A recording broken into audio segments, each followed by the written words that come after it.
রাজ্যের বুকে প্রতিনিয়ত বাড়ছে বিজেপির শক্তি। গ্রাম পাহাড়ে প্রতিদিনই দলে দলে যোগদান করছে হাজার হাজার ভোটার। প্রধানমন্ত্রী নরেন্দ্র মোদীর সবকা সাথ সবকা বিকাশ মন্ত্রে অনুপ্রাণিত হচ্ছেন ত্রিপুরার জনগণ। মোদী ম্যাজিকে ভাঙন অব্যাহত রয়েছে শাসক দল সহ অন্যান্য দলগুলিতে।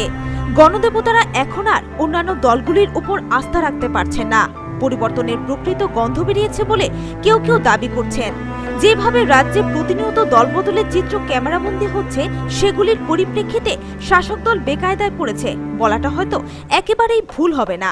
রাজনৈতিক সমালোচকরা বলছেন, সুনামি গতিতে বিজেপির উত্থান মেলার মাঠের লালবাড়ি সহ লালবাড়ি ঘেঁষা অন্যান্য রাজনৈতিক দলগুলির অন্দরমহলে তীব্র ভূমিকম্পের সৃষ্টি করছে। নানান প্রয়াস চালিয়েও ভাঙন রুখতে ব্যর্থ হচ্ছেন মুখোশের অন্তরালে লুকিয়ে থাকা সুবিধাবাদী রাজনীতিবিদরা, যার আরও একটা প্রমাণ মিলল বৃহস্পতিবার। এদিন সমগ্র শক্তি নিয়ে ভারতীয় জনতা পার্টির পতাকা তোলে সামিল হয়েছেন প্রাক্তন মন্ত্রী তথা বরিষ্ঠ কংগ্রেস এবং তৃণমূল নেতা সুবক্তা রতন চক্রবর্তী, কেন্দ্রীয় রেল রাষ্ট্রমন্ত্রী রাজেন গোহাই, বিজেপির রাজ্য প্রভারী সুনীল দেওধর, রাজ্য সভাপতি বিপ্লব কুমার দেব, রতন চক্রবর্তী সহ নবাগতদের হাতে দলীয় পতাকা দিয়ে বিজেপিতে স্বাগত জানিয়েছেন। সকলেই স্বতঃস্ফূর্তভাবে স্লোগান তুলেছেন, বন্দে মাতরম, ভারতীয় জনতা পার্টি জিন্দাবাদ।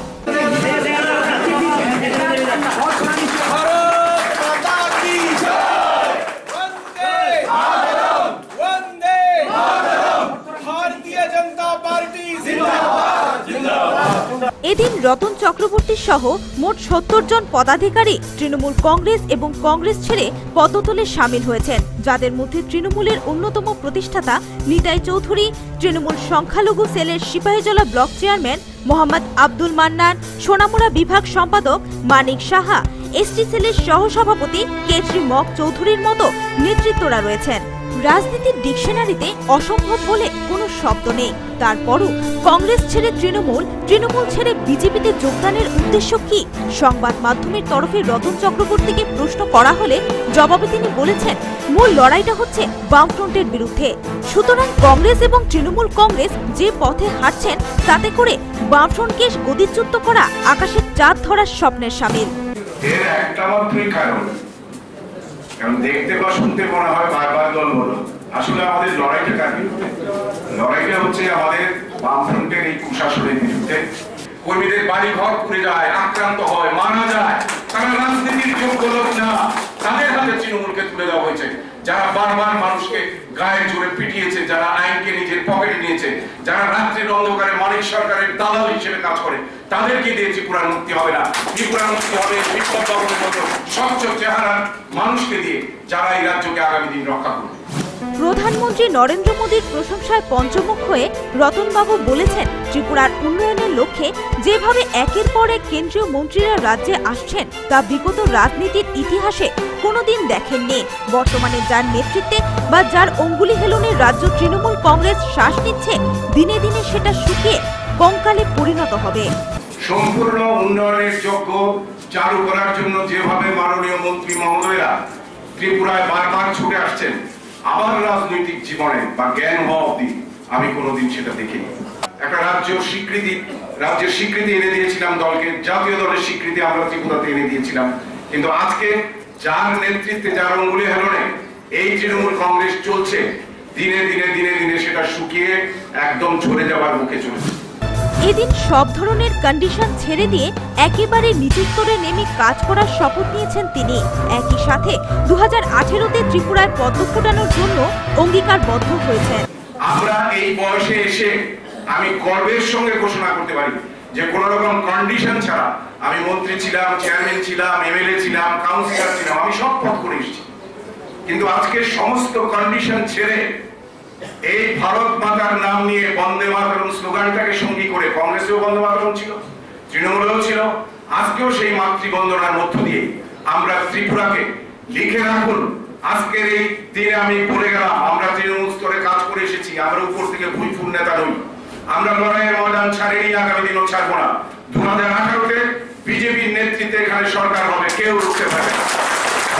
অপরদিকে কেন্দ্রীয় রেল রাষ্ট্রমন্ত্রী রাজেন গুহাই জানিয়েছেন, রেলের উন্নয়নমূলক কাজকর্মের চিত্র পরিলক্ষিত করতে ওনার রাজ্যে আসা। উত্তর পূর্বাঞ্চলের সবগুলি রাজ্যে রেলের কাজকর্ম পরিদর্শন করার নির্দেশ রয়েছে। যেরকম হচ্ছে রেলওয়েতে কত ডেভেলপ করছে আর কত তাড়াতাড়ি কাজগুলো কমপ্লিট হবে ওইটা দেখার জন্য আমি আসলাম। और हमारा इंस्ट्रक्शन আছে যে every ministry has to visit the north eastern states। तो उस हिसाब से भी हमारा जो इंस्ट्रक्शन मिला मुझे इस बार मैं मणिपुर विजिट किया हूँ और अभी त्रिपुरा विजिट করছি। কেন ত্রিপুরাতে আমার বহুত প্রজেক্ট চলতে আছে और ওই প্রজেক্টগুলো তাড়াতাড়ি খতম করার জন্য আমরা চাই। और ওটা রিভিউ করলাম আর এই সাইট ভিজিট করলাম, সাফিসিয়েন্ট প্রগ্রেস হয়েছে আর ওইটা মনে হচ্ছে কিছু তো বিচার দেখে নিতে হবে। উদয়পুর থেকে